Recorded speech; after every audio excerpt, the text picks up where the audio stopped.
welcome. This video is part 2 of day 24. I managed to squeeze in another run after Riley Park, and then finding a place to charge in a gazebo. Speaking of, quick tip for all you travelers looking to charge their PEVs, public parks with gazebos are a great place to hunt for 110. So instead of guerrilla charging, you could call it gazebo charging. Anyway, this was a fun run. I'll give it away up front. This Egypt Valley Trail is EUC friendly, terrain-wise at least, and definitely worth a visit if you're in the area, got the equipment, and dig this kind of an adventure.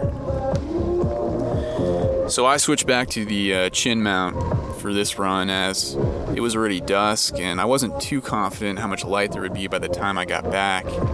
So keeping hands free without worrying about positioning the selfie stick was definitely helpful. As you can see, I ran my headlights for the first time on camera, which may or may not have contributed to the intermittent GoPro stability impairment throughout the last half of the video.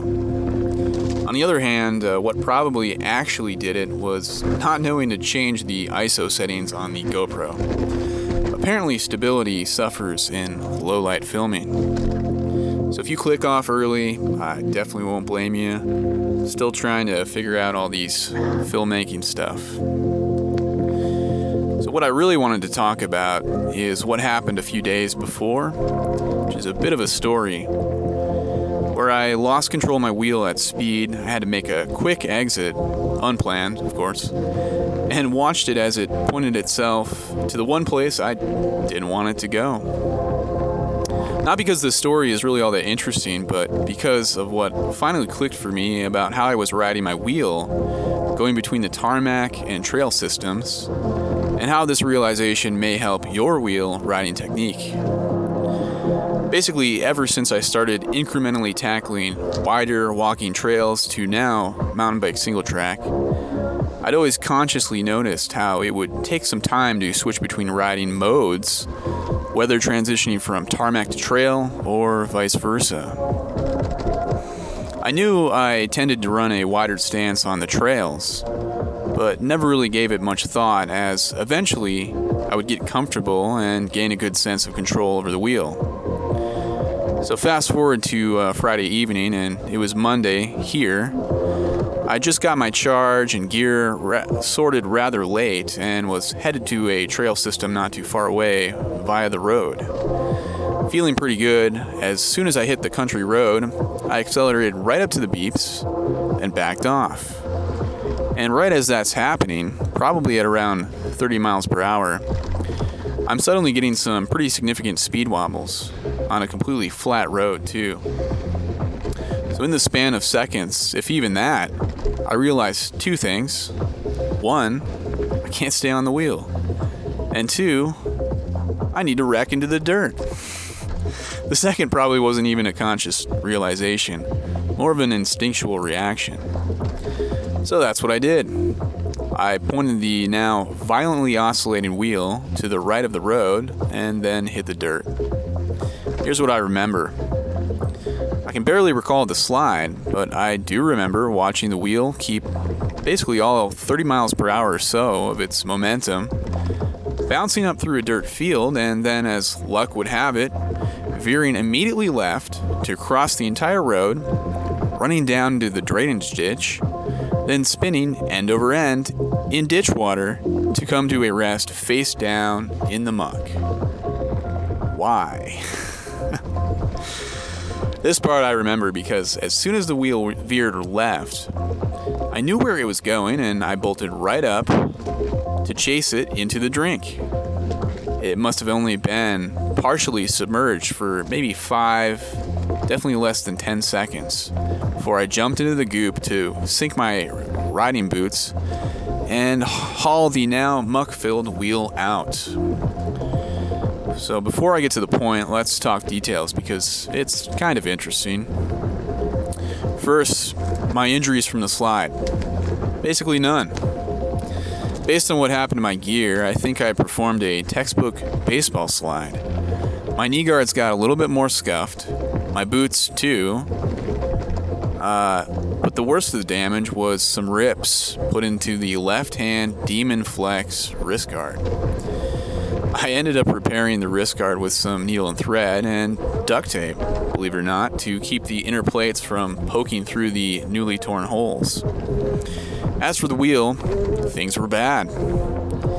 In the time between getting the side covers off to discover and evacuate the liquid that had lodged itself inside of the inner compartments, the power button refused to turn the wheel off or operate the lights. The headlights were steaming from the water ingress into the headlight housing, and the display was flickering haphazardly.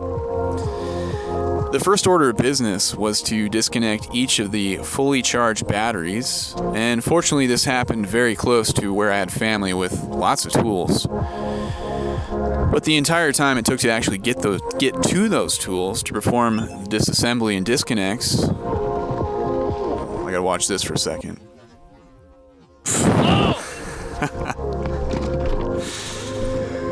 There's wreck number one. Anyway, getting back to it. To perform the disconnects, the only thing that was going through my head were all of those EUC battery fires that we've all seen online. So, the fact that mine didn't light up like the 4th of July, I'm going to go ahead and attribute this to the battery build quality of the LiTech battery packs coming in begode wheels sold by eWheels. I think that's the only reason I'm still rolling, filming, and generally having a great time on my return road trip. As for the repair process, I will spare you the boring details, but it involves splitting the shell, taking everything out, and extensively cleaning all the wheel components over the next 2 days. So what happened? Well, the answer really didn't strike me until the next morning. I woke up and suddenly had one of those waking epiphanies, like a laser beam, right through the crusty neuron folds to lodge itself directly into the gray matter. Has this ever happened to you? 'Cause I don't know, it just happens to me sometimes.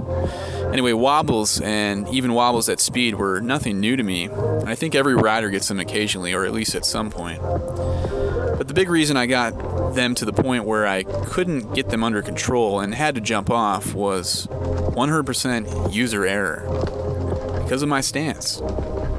On the trails I've been running lately, I tend to run a wider stance, and instead of adjusting for tarmac mode, I just didn't. Perhaps, though, I should explain the reason to even run a wide stance in the first place.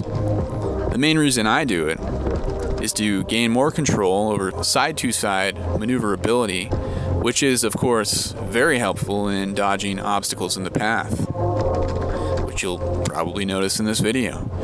Just to paint a mental picture for a second, one way to think about it is to picture the EUC as a playground teeter-totter. If you're trying to move someone on the other side of the teeter-totter up or down, is it better to press toward the center point of rotation or toward the outer edge? You already know the answer. You press on the outer edge because that's where you have the most leverage. Well, it's the same principle on the ElectricUnicycle, with the tire being the point of rotation. Wider stance equals more leverage equals easier and quicker turns. Hey guys.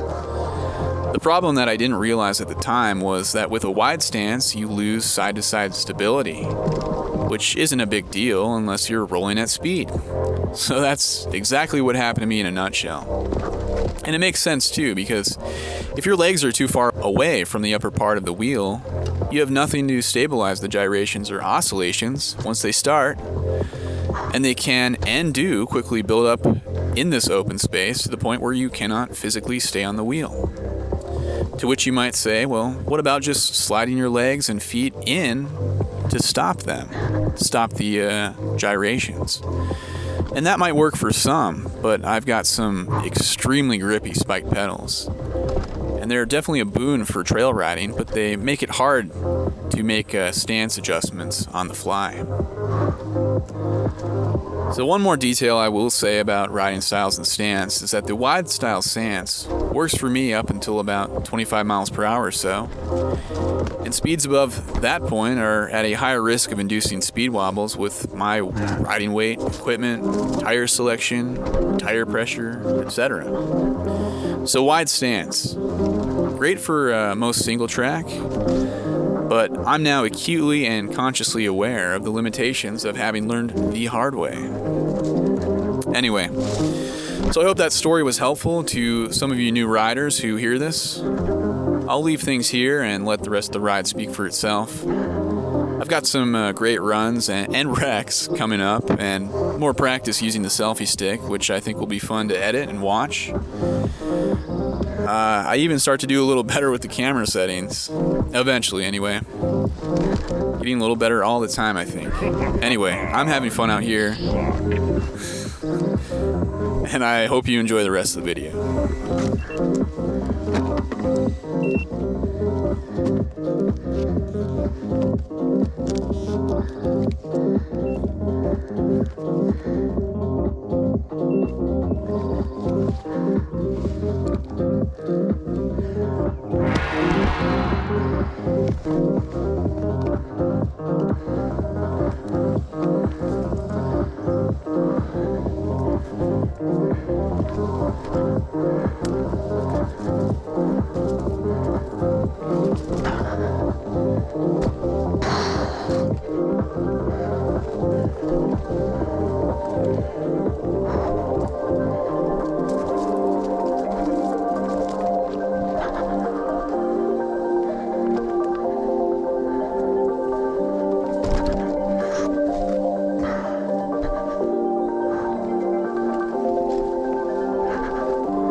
that sand.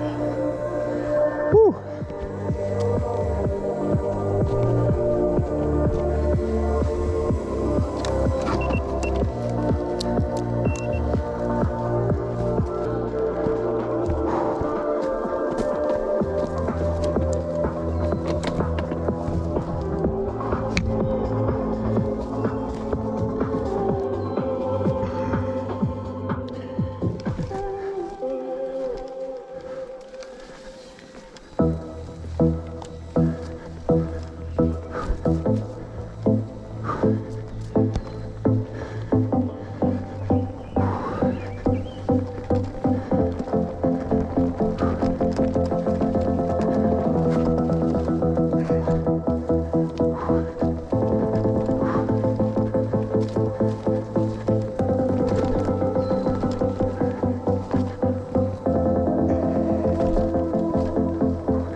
Hey guys.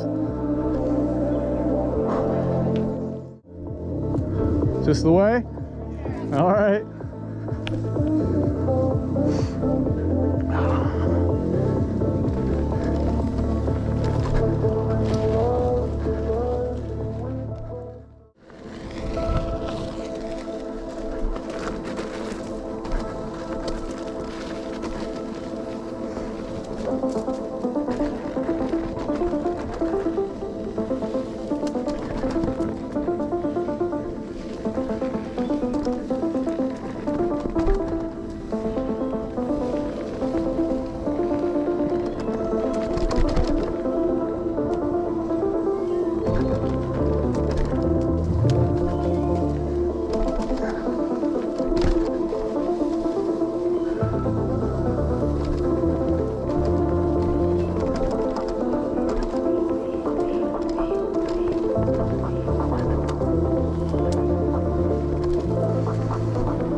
That's it.